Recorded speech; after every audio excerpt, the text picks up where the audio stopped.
Hey everybody, it's the Market Sniper coming back at you. We've got to give you an update on the 10-year.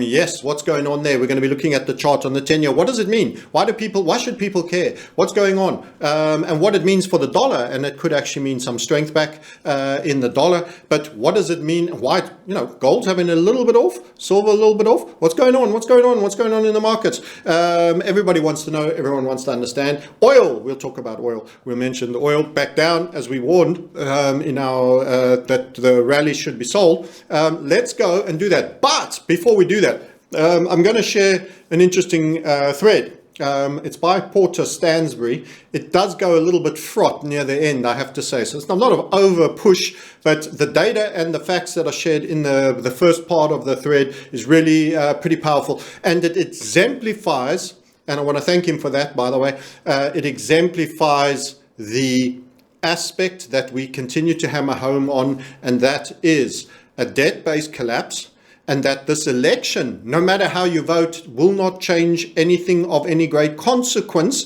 Stylistically, there will be a lot of potential change and delivery, and many of you are voting for the color of your puppet show, but a puppet show it will remain. So let's go into the numbers, the deep dive. In fact, I'm going to expand this a little bit so that the text pops a little bit. It'll make it easier for us to read. So what is Porter saying? Well, here's what he's saying. America is in big trouble. I think we know that. The world is, the West is particularly. No matter who wins this election, why consider these numbers? Why consider the numbers?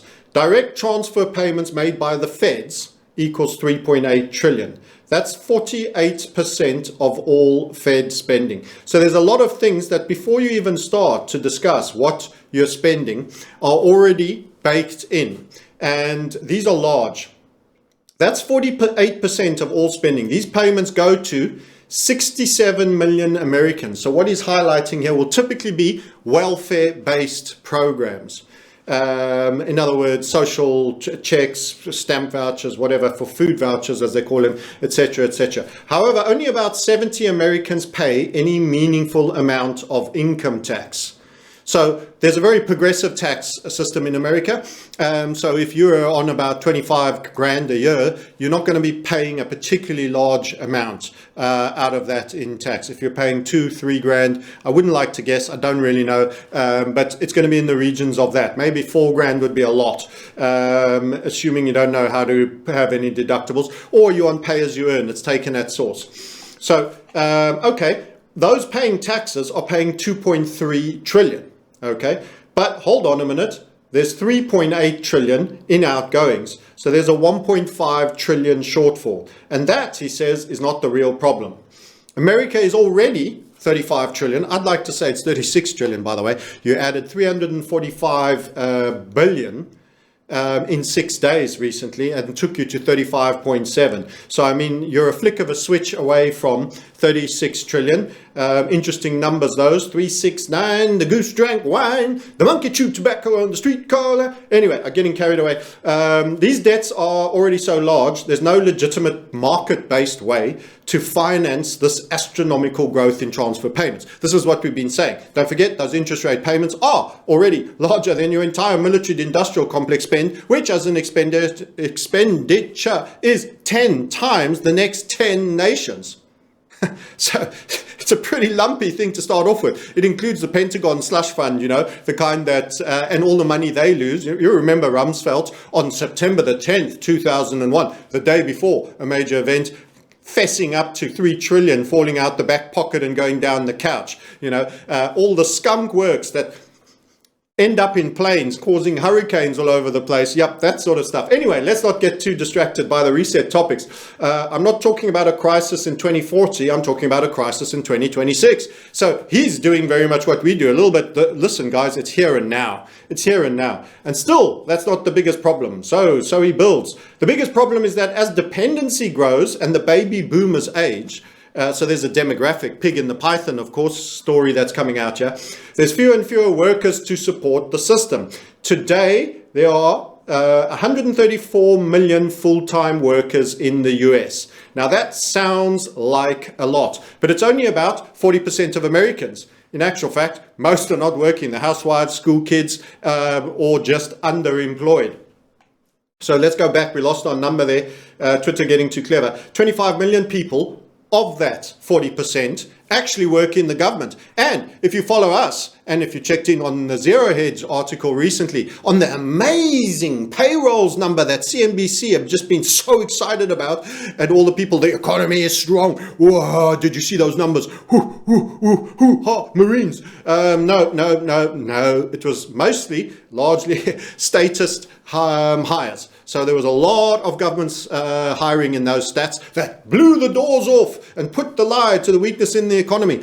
So why would you get so excited about a lot of additional government employees? These people, and I give the analogy for this. You need officials. You don't love officials. When you have an NFL gridiron game or a soccer match, as the Americans will say, football to everybody else, or a rugby union game, you have a referee and some linesmen. But people are there for the game. That's the players. The players get paid a lot. Good players get paid more. That's kind of an incentivized capitalistic system to provide great entertainment and to see good play. And you need officials to organize them, but they're not the reason they're there. In short, they're the scorekeepers. What we actually got is we've kind of got an NFL or stroke football rugby game going on where the officials are being paid more and we keep hiring them. We've got 10 referees to referee every little matter, dress control, DII compliance, clipboard for this, clipboard for that, hairstyles, and 9 linesmen to check each blade of grass on either side. We've got permanent 6 linesmen to check if the ball goes over the post correctly and by how far and by how wide. And we keep hiring them. And the top ones we make really well paid. They're known. They become big mayors, and then they become senators, and then they become presidents. And these guys are drawing money, and they're doing all sorts of dodgy deals on the side, and they're getting extra money in. And actually the players, that is you, the taxpayer, are actually getting underpaid and getting super taxed. They've been asked to sponsor additionally the referees' retirement fund, and we can't give you a raise, and you're going to need to pay more. That's the football. Imagine you went to gridiron football players and said you need to pay more for the referees. You need to pay more for the officials, and you need to sponsor for them, and actually you're doing a little bit better than the average middle class man. We need to tax you a ton more and take that away. Are we still showing up for the game where the stars are the officials, the scorekeepers? These are not people that generate any income or do any passive private business incorporation. There's no ideas, there's no effort, there's no creation, a new service, a new offering, and that generates activity. These are people that live off tax receipts. They're essentially parasitic. They live off the blood and the jugular here, but they're supposed to give something back in return. That is an orderly society, roads and various other things. What's actually happening is none of that infrastructure is being amended. None of it's being doing. You've been told to lock down. You've been told what to take. You've been told a whole bunch of things. You've been bullied. You're actually paying for people to bully you. Anyway, I'm getting digressed. Let's go back to this. I thought you might like that analogy for understanding the value of government. Yes, you need a referee. I like them. Quality, uncorrupted, and small. Let's just do one, shall we? One linesman on each side will do. Okay. Our tax system is progressive. That's what he's saying here. And in actual fact, 1% of taxpayers actually pay half the total tax. So just understand this now. A highly progressive tax rate means most people working actually don't make meaningful contributions. It's just a stipend to show you have a slave master and you must pay homage. That's it. The minute you start going middle, upper class, you're in the 100, 250 to 500K a year type guys. These are the guys that are the 1% that are paying for income taxes. And the 10% pay for 95%. So the top 10% are actually paying 95% of the taxes. You actually take your middle class to middle upper class, and they run literally all the systems on this income derived from there. There's 5% coming in from the rest of the peeps that are working, not the unemployed that are sucking on the teat. No, that are working. Okay, so when you study the numbers, you'll discover that there's roughly 70 million Americans that pay federal income tax, and really it's only about 20 million of those who pay for the vast majority. Again, that's the 90%. So that's about your 10% for 95, a little bit under. So 20 million people are actually paying the real taxes on a near 300 million population. It's actually quite small. It's not even 10%. It's not even 10% of the population. So what that means is we've got an election where 116 million people who already derive material benefits from the government spending have the opportunity to vote against 70 million who are actually really only, the significant stakeholders are really only the 20 million. So 20 million taxpayers and everyone else. So guess what's going to keep happening? Well, what he was saying there, 116 million people derive money from the system, paybacks. In other words, that 20 million that are paying a huge amount, they are living off that. The government employees are living off that, and the welfare people are living out that. That's why government always votes in more welfare, because it gives them more of a role to play. Referees want more things to make decisions on, because that justifies hiring more referees, till the referees crowd out the players. That's kind of how it works. And then there's this. As of this year, there are now 51.6 million immigrants in the country, 15% of the population. That's the most ever. We've just seen the largest 2-year wave of immigration of all time into America. You'll never guess who they're going to vote for. Well, they're going to vote for the people who gave them plane flights and prepaid mobile phones and put them up in a New York hotel. That's who they're going to vote for. And who's that? Well, you know the answer to that. Now, there's a difference in immigrants. Most of us are, in some senses, an immigrant. Many countries are built on them. But the key thing is what quality, what culture, and the intent. The intent of good immigrants is, I'm starting a new life, I'm going hell for bust, I'm going to work hard, I'm going to make my contribution, I'm going to study, I'm going to add value, I'm going to sell, I'm going to create, I'm going to build, and originally, I'm going to pay my tax share and my contribution to funding the growth of the nation in a normal environment where you had moral government. That is a valuable immigrant. You also get the immigrant that says, hey, you out there in Honduras, you want a much better quality of life? Let our Hebrew refugee agency help show you the path, the ropes, give you all the legalese, let you know all your rights, and ship you into a country where you can have a better quality of life, welfare surfing, collecting of stamp vouchers and various other quality of works. Maybe there's some intent to work in the future, maybe there isn't. Real people that really want to immigrate, that worked hard, found their way over there, want to grow and contribute for a fresh start, that are leaving a war-torn or a negative government like the Irish and the British. When they first moved into the colonies, they were building houses, farming, etc., creating food outputs as one thing. And then crime wave central is another thing, and there's many points in between. You've got to watch this because he's going to get into racial territory, and then you're going to have everybody coming in on you. In 1950, 89% of Americans were descendants of Europeans with a common religion. It's dropped to 61%. And the 2010 to 2020 new Americans, white Europeans, he's calling, is very low. You'll discover the extreme opposite of a high trust society when you go, and then he starts to get into Detroit, Philadelphia, and all of these environments which are drug spilled. I'm not going to deep dive into all of that. It gets opinionated, which will cause divisiveness on the race thing. The one thing that where he lost me a little bit, I have to highlight this. We've seen corruption of the justice system. By the way, a major sign you'll see when society is imploding is the scapegoating of. We've just seen in the same sentence, literally next he says, we've seen a rise in that and that. I wonder if he knows who's the key purveyors. Gone a little bit Zionist near the end. But the interesting bit is the numbers. The interesting bit is the numbers. How is the debt sustainable? Who's actually making payments? 70 million taxpayers, 20 million really pay significantly, and you're running a country of 300 million that brought in, according to him, the biggest last 2 years of immigrants. And I'm afraid to say they're not all brain surgeons, they're not all rocket scientists, they're not engineers, they're not anything else. Now that doesn't mean they don't make contributions. A Mexican who comes in and runs a gardening service, helping people, running an honest business, doing gardens all over the place, it's awesome. It's a major contribution, for example. So there's a lot of people that will, but this kind of forced injection and the criminality that I've seen about squatting into people's homes and their legal rights, it seems they've been given the wrong notebook from some of these refugee agencies. Anyway, I don't want to spend too much time on that side of things. It's the numbers. It's the numbers. The demographics are wrong. You're getting greater retirement of the old white European.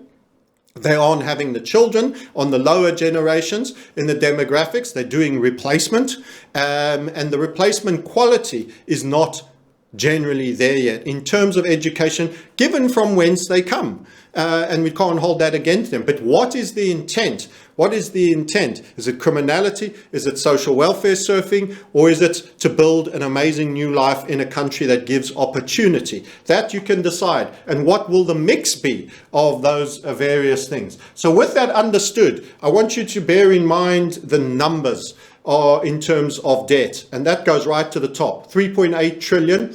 That's a 1.5 trillion shortfall. Don't forget the interest rate expenses are going up. Why are we going to talk about this? Well, here we are. So debt. Remember something. We did this, and I've got a screenshot of this over here. We've said many times, and we'll repeat again, that the events of March 2020 was the turn in the debt markets. And I've kind of playfully mocked Fleckenstein and Rosenberg being the geniuses that are now highlighting that the 40-year bull markets in bonds may have ended in 2024. As you probably know, our position on that has been long-standing for the last 4 years. In fact, it was August in 2020 we said it. We're October of 2024. I think it's very insightful for them to show up roundabout now and to be given this higher platform than someone such as us. If you really want news before the news, you know where to come. You come here, my friends. You come here. In fact, I was having some fun and I was looking at a legacy reset sniper YouTube that we did, because I said, I seem to remember saying a couple of things from a balcony in Cyprus, this video, reset sniper, and you'll find that in this video at various points, and I marked the time points, I don't think I'm going to play them all for you. Go and have a look at it. We said the NASDAQ will continue up because this was during post-Brexit. We predicted Brexit, despite the odds being 1:8 and 1:7 by the bookies against us. We predicted Brexit and Trump, and there were others that did that, so we're not trying to be too special. We get tons wrong, by the way. It's not a brag sheet, really it isn't. But what was fun about this video is that Trump, at 11:55, I wrote, if you care to go over there, was visiting the Saudis. Don't forget those same Saudis that bone sawed Khashoggi in a foreign embassy. He was visiting them, and he was 2 years in. This was 2018 that this video came out. And he was visiting them, and they were both agreeing and concluding what a threat Iran was. And we said they're going to try to start a World War III, and they will be attacking and going for Iran. In this video, we said that. They tell you where they're going to go, and we should listen, and they will be doing it. Isn't it apt for where we are right now? Also, they don't, of course, have a you-know-what with an R central bank in there. So that's why they've got to go. Then also we highlighted, yes, NASDAQ and tech will be up consistently. So this was about the Facebook getting through Cambridge Analytica that was getting scraping and handing out, whoopsied, everybody's data. You might have forgotten that, and how we were highlighting that this is actually a dark state entity that's designed to leak your data in the same way Peter Thiel ensured that WhatsApp data for location of supposed resistance to terrorism from Israel guys were getting targeted for using WhatsApp recently. All that information was being provided, of course, Peter Thiel of Palantir and WhatsApp of Facebook now. How did Facebook, such a massive social media platform, also be allowed to buy a major messaging service? Where's the antitrust? The same for Google, Schmoogle, Alphabet, Android, YouTube, you name it. No antitrust. Why? Dark state license. Paying virtually no tax. We highlighted in the UK. And the Europeans are angry about this data lake, and they're going to bring in tax laws. That's what was the story round about this time. And and that we highlighted that the tax laws are going to hurt you, your business, Mr. SME and medium-sized, and that nothing will change for how much money the absolute oligarchical mega tech corporations will ever pay in the UK in tax. So those laws were their slippage of data allowed the Europeans to bring in laws to tax you more, which will have virtually no effect on them. Isn't that funny? So it's kind of like, I slap you, and then the referee said, that's bad that you slapped him, and they slap you as well. It's a great happy slappy contest, isn't it?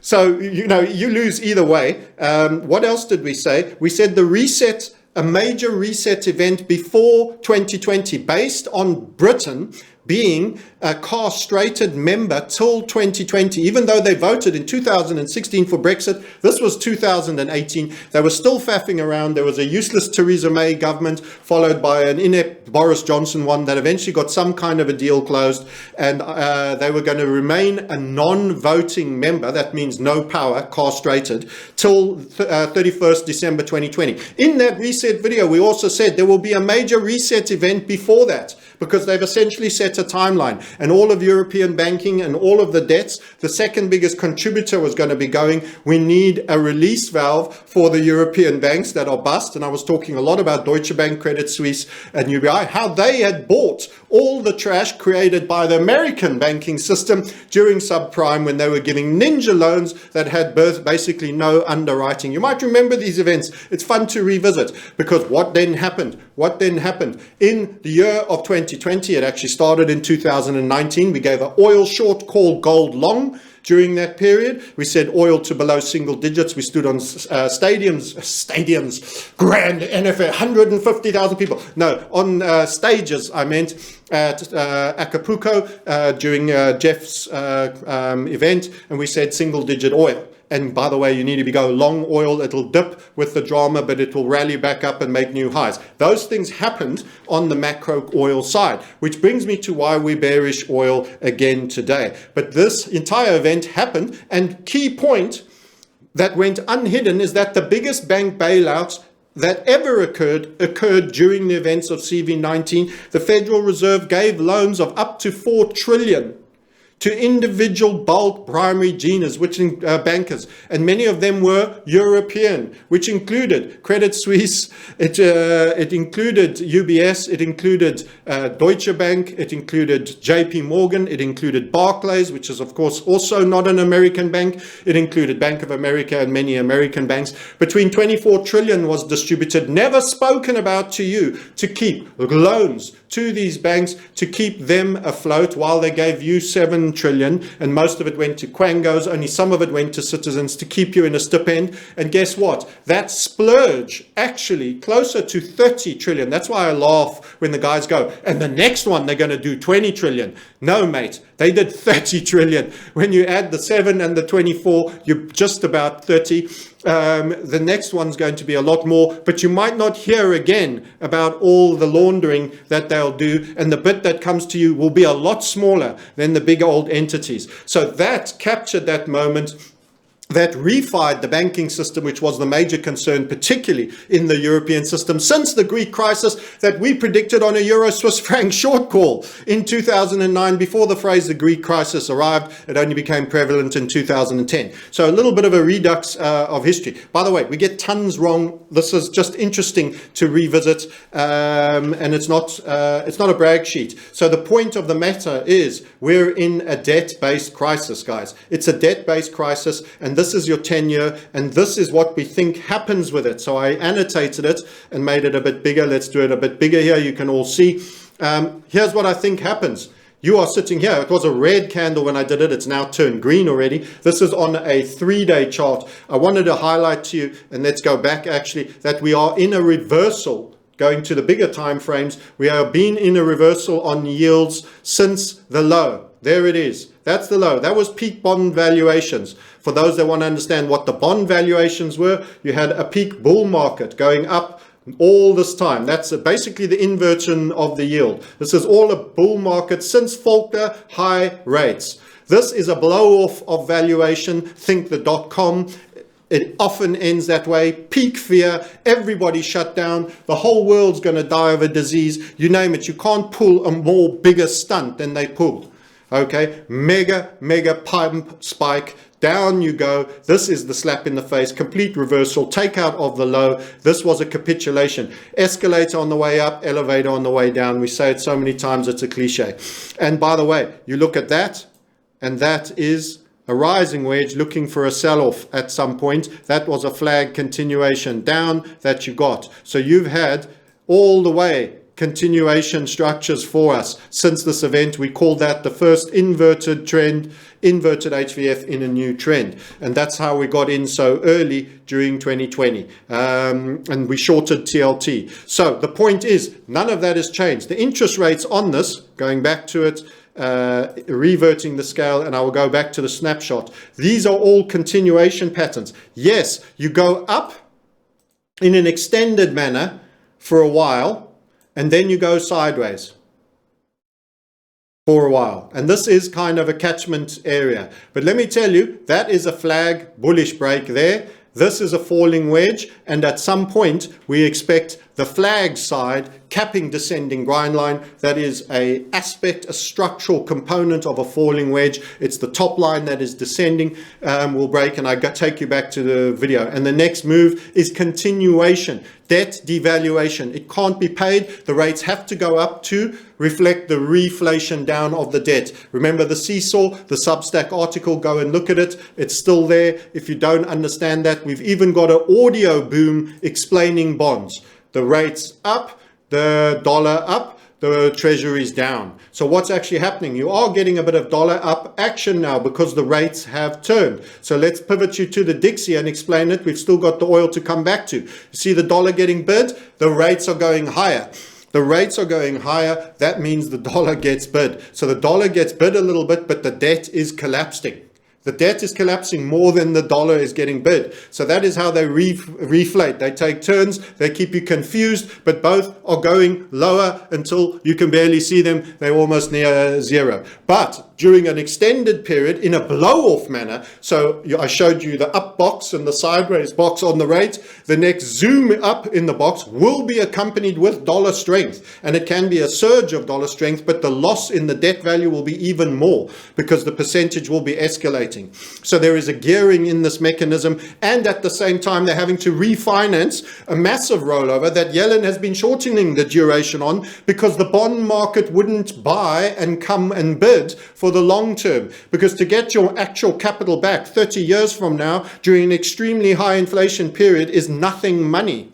And the yield that you're paying me isn't good enough that it's interesting. That's why everything got squeezed up on the shorter term end of the yield curve. And that's why the Bank of England, Bailey, says we should be cutting, but we won't because we're not sure what the market will take. The market he's referring to is not the stock market. It's the bond market. It's the debt market. That's what worries him. Gold and the debt markets worry central bankers. Only disorderly moves in the stock market get them a little bit interested, especially in Britain. It's gone sideways forever and a day. The FTSE's performance has been terrible. It's the debt market that threw Truss under the bus and Kwasi Kwarteng for wanting a stimulative budget, when in actual fact Bank of England head Bailey should have also got stick for not meeting the American rate hikes, which was devaluing the debt.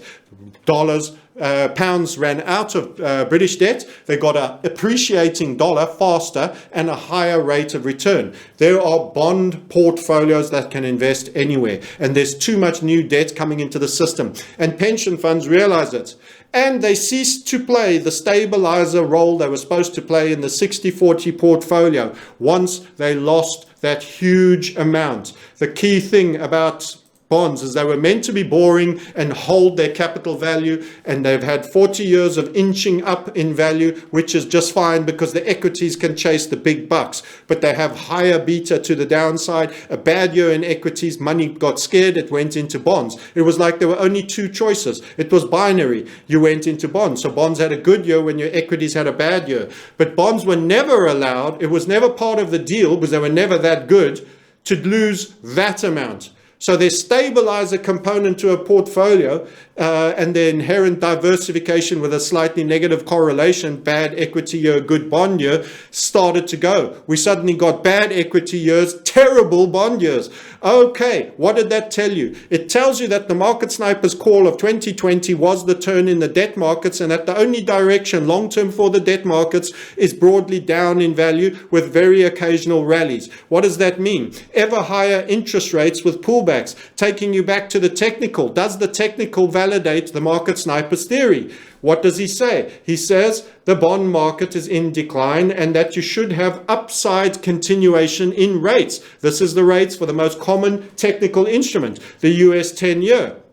And here you see it. Up, up, up out of the bull flag, up out of the falling wedge. That was an HVF that we called there, up and up out of that HVF. All the time you've gone immensely up. Of course, it slows down, and that's why you have the big move up and now kind of sideways, but still generally bullish, which brings us to the falling wedge. Now you understand the context of why we're looking at this. What does it say? What do we think is going to happen on the falling wedge? Well, as Zero Hedge finally told us, Flankenstein and Rosenberg did say, is it time to think the unthinkable? The 40-year bull markets in bond has ended. Thank you, thank you. News before the news, the market sniper. You go up, up, up. You go up to the capping descending grind line and you sell off. So we're going to have a bit of a fear phase during the blue part here. So I think we go higher. It's already gone higher since I made this draw, which was this morning. I think we go higher and we get resisted on the capping descending grind line. Why? Because we look for three impulses. 1, 2, and 3. So we've got another down leg where everyone in the YouTube comments will say, you're wrong on rates, you're wrong on rates, the rates are coming down, bond market's up, woohoo, debt is awesome. And that'll happen when everyone gets into a little bit of fear.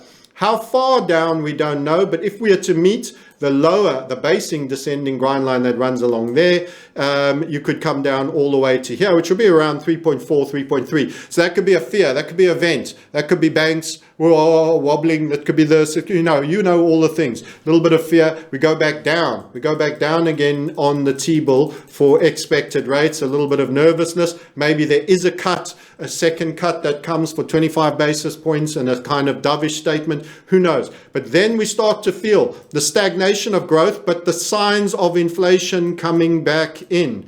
This much print proliferation is new dollars coming into existence, going to badly spent options, giving plane tickets to low culture communities that are not specially qualified to fly into your country, to stay in hotels, get prepaid cards. I don't think that's a good investment of your money, while funnily enough, not helping your own citizens that are drowning in a hurricane. But anyway, that's what you're getting.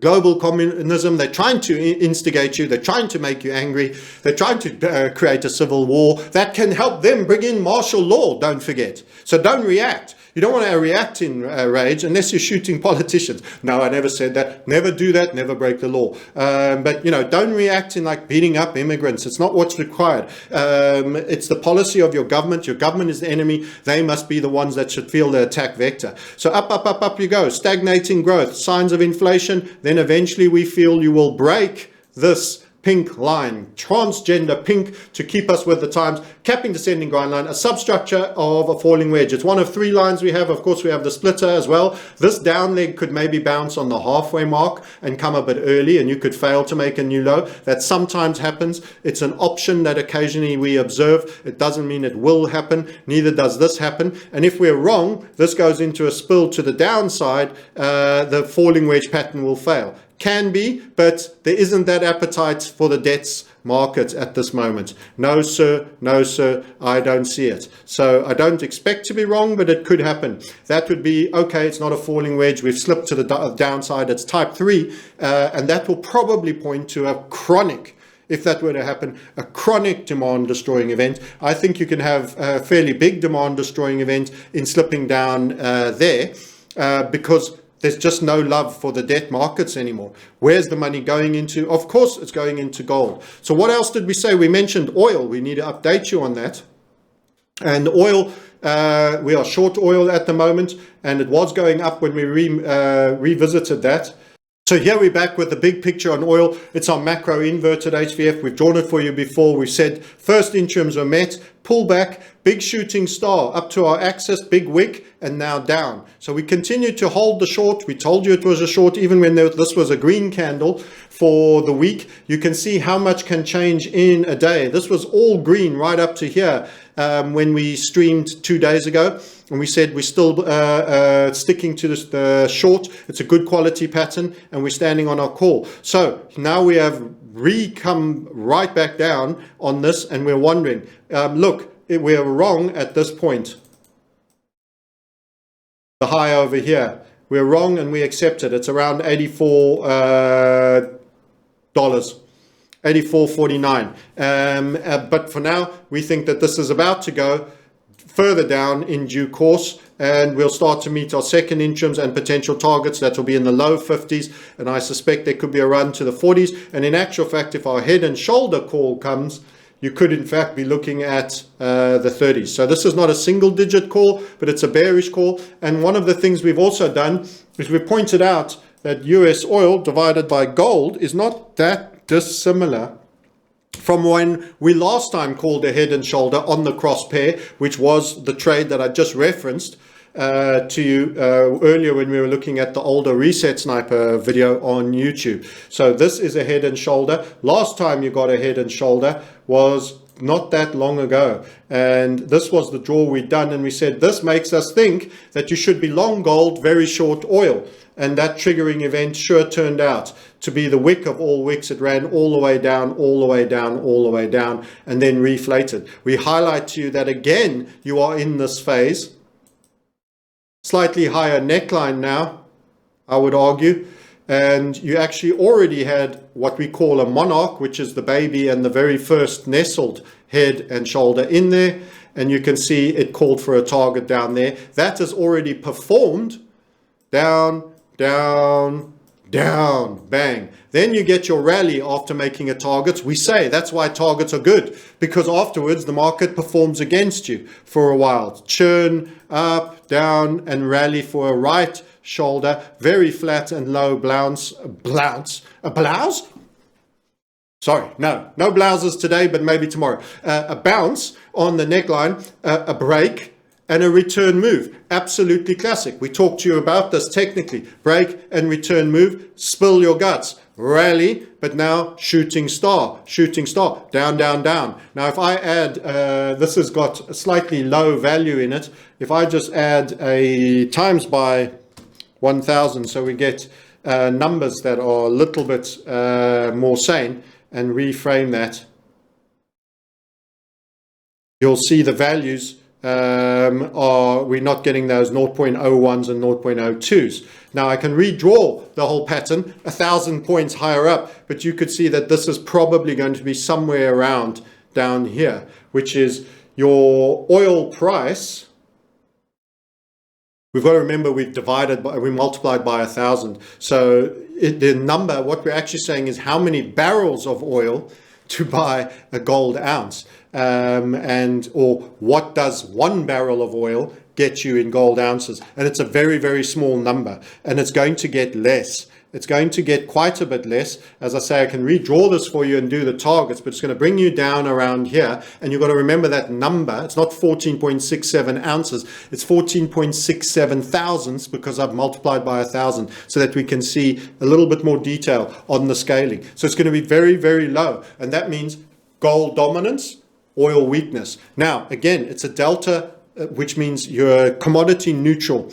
If the dollar goes up, both will win on both legs. Well, not necessarily, because you can have gold go up even in a rising dollar. But if it goes down on the rising dollar, which is more typical, let's say there's no real trend, we're having a bit of a rest, the oil will go down too if the dollar goes up, usually proportionately and more. Sometimes specifics, the particular war event, that doesn't always work out exactly like that. But over the full term of the trade, you're going to get more downside on oil and more relative upside on gold against the dollar. That's why you're going to have this relationship reassert, which is why we continue to, while we have big fans that are in the commodity bull case, you want to be monetary metals, gold specifically now. Monetary metals, gold specifically now, it's a debt collapse. You saw your friend Porter telling you all about it, and you've seen and given you some of the numbers, which is an interesting thread read. You've seen the T-bill, the US 10-year now. Oh, by the way, something else to keep in mind, we talk about the yield curve inversions and how there was another shoe to drop. We also talked about the head and shoulders, the break, and then the return move. In the exact same way, by the way, in the yield curve inversions, this is 10s minus 2s. The same technical points have applied. You saw this huge collapse coming on the 10s and 2s that came 2022. Boom, when we first inverted. First, you run the key level, which is 0. You rally, bad rally, and then you smash it and stay down and go down. This is what you got. Bang. Now we get the exact opposite on the upside. You smash it to the upside, you pull back for the return move. You see that? Smash it, pull back for the return move, and then you go up. So it's a zigzag to the down, bounce on the 0, break down. It's a zigzag here, break to the top, bounce and go down. This proves the significance of that key level of significance, the 0% line.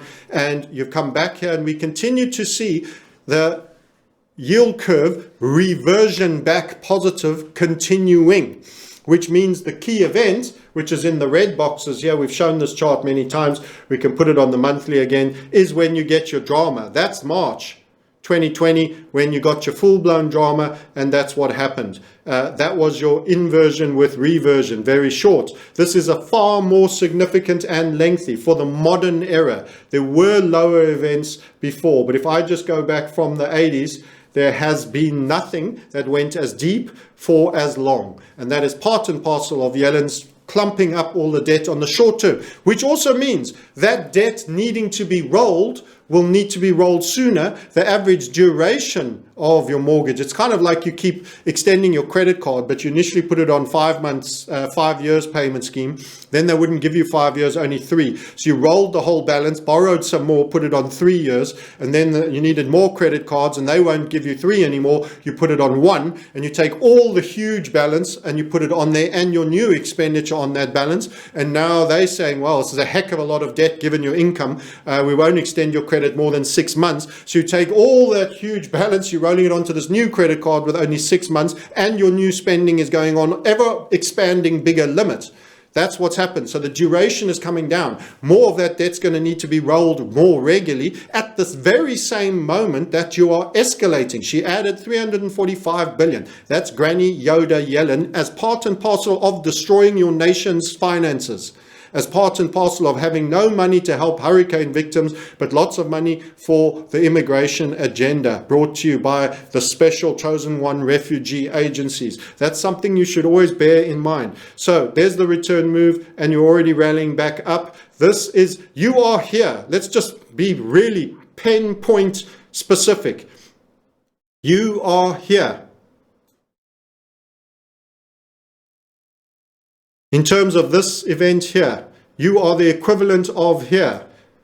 You are here. In terms of that event, subprime, you are roughly here. In terms of that event, post.com. Let's leave it at post.com and just go and see how much time, because everyone goes, when?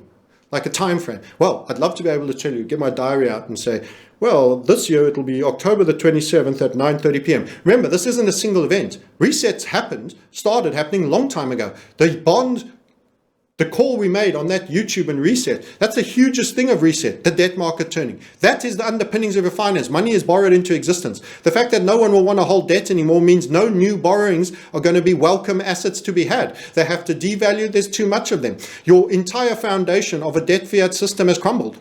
The building is now just sagging and the spontaneous collapse, and the people are just piling on like Granny Yoda Yellen to finish the job off. It's taken that much effort to damage and destroy. The destroyers are in charge and they are destroying. This is a sad, sad fact of where everything is. And it's the same for the West. So that was 2nd December 2019. You'd already had the repo rates. You were not very far away from March 2020. I would say call it 3 months. By the way, December and January, there was already talk of the name of that collapse. There was already talk, you know what was going on, and it only became kind of official, and World Health Organization and everything else there. Yeah, subprime, that was August 07. Lehman's was 2008, but things were already going very pear-shaped well before. If you want to know where you are relative, you're like where you were in the end of 2007 in the subprime crash. If you want to know where you were in terms of the repo market crisis and the events of March 2020, you are roughly at December 19. So you can extrapolate for yourself where it was. If you want to know where you were for the dot-com recession, here's your reversion.com. You are January to February 01. And you had your recession that did for George Bush Sr. When he said, read my lips, no tax cuts. And then you had recession, 2001, 2002, 2003. So that is where you are. This is 2 minutes to midnight, friends. It's 2 minutes to midnight. You've seen the other guys say 2026, you can't survive beyond that in terms of debt, demographics, issuance rate, everything else. It is a debt-based issue. Ignore the people that say there's a shortage of treasuries. There's never been more treasuries available, and they're coming thicker and faster at an ever more rapid rate. You need to protect yourself from quasi-mindset with a little bit too clever voodoo stuff. If there's a liquidity crisis, there will be a liquidity crisis. The dollar will go up, the rates will go up, and what you'll have is a spike, and you'll potentially have debtor nations battle to make payments. That will be part and parcel of it. But let me tell you, in the end, the gold will be winning out over all of them, and that is the key focus. That is the key focus that will happen, and only if the rates surge on a disorderly, let's rather say, descent in the debt valuations, will you have a disorderly rate spike. They're technically playing to avoid that, but at some point they're going to let their crisis happen. And that's how all the banks go down, the whole systems go down, we go dark, power off, good luck. Hope you got silver and gold. Your ATMs won't spit cash, your balances in your banks might go zero, and then you might have 3 or 6 months of sheer chaos. And that could be pretty interesting times. Make sure you have food, make sure you have water, and then you'll be offered your UBI compliance and credit score and all your other systems to ensure that you will be a good citizen, and your government will be a provider of last resort. Who knows what they'll be doing on the warfare front. Anyway, so that is your debt update. That is your dollar update. Can firm, and as long as the rates go higher on the 10-year, which we see a little bit more of, it will go higher. Here we go. Well, geez, too many charts here. Which one is the one I want? So dollar to creep up slowly. It's not, this was pretty brisk, but it's not shooting the moon. But if the rates keep going higher on the 10-year, this will go. You could get a little bit of a move up here, then a pullback, and then we'll start to look at reversal. Remember, we're not dollar bears just because we take on the dollar bulls, the perma dollar bulls. We're not dollar bears. There can be a moment where the dollar will potentially have that spike on a rate yield super surge. But it's a detail. It's a detail that'll end quickly and be violent. The main detail is that throughout the period before, during, and after, gold will retain your value. That's the key story. Precious metals will retain your key value. So that could form an inverted later if we get up to there and we have a reasonable pullback. That's speculating. It's getting slightly ahead of the game. We will see. And don't forget, on a bigger time frame, it's just bounced on the 100. It made a marginally lower low last time. This time it seems it might be resisting, but who knows if it's over? Who knows? We will see. When the 10-year, if it goes up and over as per our drawing, so just recapping, during this period and the reduction, this would actually be a dollar bearish phase. So this part over here is a dollar bullish phase. Let's just get it up for you. This is going to generally, if we're correct, be up there, a dollar bullish phase. And that's going to be supportive for the oil short, because it's also going to be hard on debtor nations outside of the US. It's going to be higher interest payments. It's going to be bad on the property markets in the US and potentially globally, because the other big first world nations will have to match it to a degree. Then we get the scare and the fear. And I think this will be quite a strong bearish phase. This was quite an interesting period here in 2024 from around April into the September lows. During this period, we had dollar weakness. We had that rising wedge, we called it, and it came down, down, down. Now we're seeing the reversal. This will be dollar strength, dollar weakness. This will be dollar strength. If we get a spike in the rates, that could be a surge in the dollar. Okay, all the time, dollar, oil to get relatively weaker. Most of this time, gold to be holding value or even going up with moderate pullbacks. This would be a period where gold could have a moderate pullback, the period we're in now, if we go up to here. During this period, I would expect gold to be well on the way to new highs. It might make its $2,900 target at that point if we get the dip that low. The dip might only come to the midpoint as already explained. Okay, I've recapped what I've told you. I hope it's coming through clear. This is a continuation pattern on balance of probabilities. That doesn't mean 100% guarantee, but on balance of probabilities, it has an up and a down leg to go, and then it has to walk its way out through here before it breaks. When it breaks here, it could be violent. Even the break can have a return move. We spoke about return moves. So don't get foxed. You might get a second chance if you miss it the first time. And that would almost be a better entry if it were to happen. And then you get a surge in rates. If you have debt, you need to take all these wind down periods as opportunities to reduce that debt or even to fix at very low prices if there's no chances of reducing it. You want to fix here if you get that. Remember, they can renege. They are liars and deceivers. The contract is a banker's contract. They will write it to suit themselves, but it's still better protection. That is not financial advice. This is entertainment channel. This is purely entertainment. You do understand. Indeed. By the way, don't forget, book a call. Manage your things. We put on a trade today that I haven't mentioned that's combined with adding to our shorts on oil. And it's also commodity neutral, got nothing to do with metals. You can click the link below and see what we are doing while we are building wealth with trading opportunities, at the same time as protecting that which we have and getting optionality for a reset environment, which unfortunately comes with an upstep in totalitarianism that must be resisted. It must be resisted. Take it up with your politicians. Make their life hard. Make all your voted patsies' lives hard.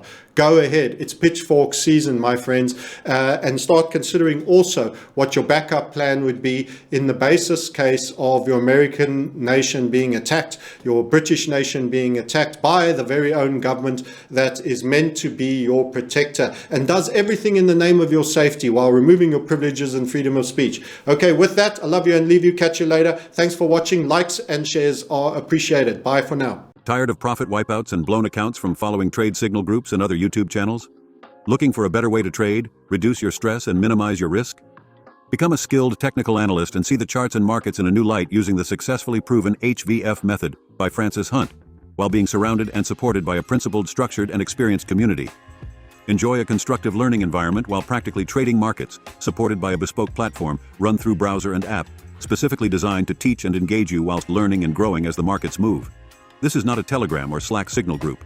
All trade ideas are based on a proprietary technical analysis process honed over decades, which is the HVF method, leading to trade ideas with fast-moving breakouts and tight stops, exact entries and exits, nuanced interim considerations, and ultimately, strong rewards.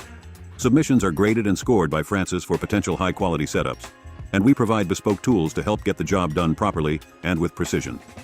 Over time and with focused effort, you'll begin to look at charts and price action just like Francis. Community updates every day by Francis and our 3 webinars a week provide a 360-degree approach, which are presented by our experienced team of trade leaders to spot potential trades. We're a community of self-actualized individuals, spanning the globe and active 24/7, 365. The premium community provides a warm, supportive, and cooperative place for people willing to listen, participate, contribute, and to learn. We've changed thousands of traders' lives. Transform your approach to trading now. Transform your life. Book an introductory call with us on the link below.